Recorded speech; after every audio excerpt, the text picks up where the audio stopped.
ಸಖತ್ ಖಾರ ಬಣ್ಣ ಮತ್ತು ರುಚಿ ಆಚಿ ಚಿಲ್ಲಿ ಪೌಡರ್. ಹುಬ್ಬಳ್ಳಿ ಸಂಬಂಧಪಟ್ಟಂತೆ ಸರ್ ಬಿಜೆಪಿಯವರು ಪ್ರತಿಭಟನೆ ಹಮ್ಮಿಕೊಂಡಿದ್ದಾರೆ ಸರ್.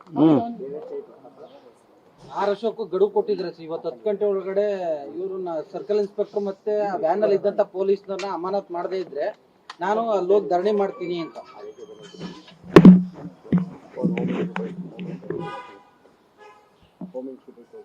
ಹುಬ್ಳಿ ಗಲಾಟೆ ಬಗ್ಗೆ, ಆ ಘಟನೆಯ ಬಗ್ಗೆ ಈಗಾಗಲೇ ನಾನು ಕೆಲವು ಮಾಹಿತಿಗಳನ್ನು ಪಡ್ಕೊಂಡಿದ್ದೇನೆ. ಈ ಪ್ರಕರಣವನ್ನು CIDಗೆ ಕೊಡೋದಕ್ಕೆ ನಾವು ಚರ್ಚೆ ಮಾಡ್ತಾ ಇದ್ದೇವೆ. ಮಾನ್ಯ ಮುಖ್ಯಮಂತ್ರಿಗಳ ಅನುಮತಿಯನ್ನು ಅವರ ಜೊತೆಯಲ್ಲಿ ಚರ್ಚೆ ಮಾಡಿ ಅವರ ಅನುಮತಿಯನ್ನು ಪಡೆದು CIDಗೆ ಕೊಡ್ತಕ್ಕಂಥ ಕೆಲಸವನ್ನು ಮಾಡ್ತೇವೆ. ಯಾವುದು ಸತ್ಯಾಸತ್ಯತೆಯನ್ನು, ಅಲ್ಲಿ ನಡೆದಂಥ ಘಟನೆಯನ್ನು ತನಿಖೆ ಮಾಡಿ ಅವರು ಸರ್ಕಾರಕ್ಕೆ ವರದಿಯನ್ನು ಕೊಡ್ತಕ್ಕಂಥ ಕೆಲಸವನ್ನು ಮಾಡಬೇಕಾಗ್ತದೆ. ಆನಂತರ ಸರ್ಕಾರ ಏನು ತೀರ್ಮಾನ ಮಾಡಬೇಕು, ಯಾರು ತಪ್ಪಿತಸ್ಥರು ಅಥವಾ ಘಟನೆಯಲ್ಲಿ ಯಾರ್ದು ನೆಗ್ಲಿಜೆನ್ಸ್ ಇದೆ, ಇದನ್ನೆಲ್ಲವನ್ನು ಕೂಡ ನಾವು ನೋಡ್ತೇವೆ. ಆನಂತರ ತೀರ್ಮಾನ ಮಾಡ್ತೇವೆ. ಸರ್, ಸದ್ಯಕ್ಕೆ ಇನ್ಸ್ಪೆಕ್ಟರ್ ಸಸ್ಪೆಂಡ್ ಆಗಿದೆ ಸರ್.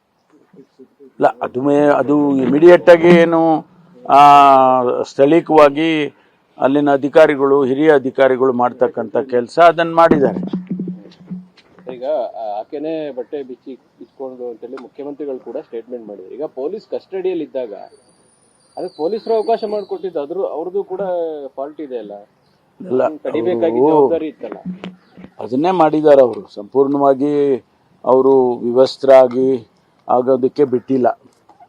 ಅವರು ಆ ಸಂದರ್ಭದಲ್ಲಿ ಯಾರಿದ್ರು ಪೊಲೀಸ್ನವರು, ಅವ್ರು ಏನು ಕ್ರಮ ತಗೋಬೇಕೋ ಅದನ್ನ ತಗೊಂಡಿದ್ದಾರೆ ಅಂತೇಳಿ ನಾನು ಮೇಲ್ನೋಟಕ್ಕೆ ನಮಗೆ ಬಂದಂಥ ಮಾಹಿತಿ ಮೇಲೆ ನಾನು ಕೂಡ ಹೇಳಿದೆ, ವಿವಸ್ತ್ರ ಅವ್ರು ಯಾರು ಪೊಲೀಸ್ನವ್ರು ಮಾಡಿಲ್ಲ, ಅವರೇ ಮಾಡ್ಕೊಂಡಿದ್ದಾರೆ ಅಂತ ಹೇಳಿ ಮೇಲ್ನೋಟಕ್ಕೆ ನಮಗೆ ಬಂದಂಥ ಮಾಹಿತಿಯನ್ನು ತಮ್ಮ ಜೊತೆ ಹಂಚಿಕೊಂಡೆ ನಾನು. ಆದರೆ ಇನ್ನೂ ಕೂಡ ವಿವರವಾಗಿ ಅದನ್ನು ತನಿಖೆ ಮಾಡಬೇಕು ಅಂತ ಹೇಳಿ ಈಗ ಅದನ್ನ ಬಗ್ಗೆ ಚಿಂತನೆ ಮಾಡ್ತಾ ಇದ್ದೀವಿ.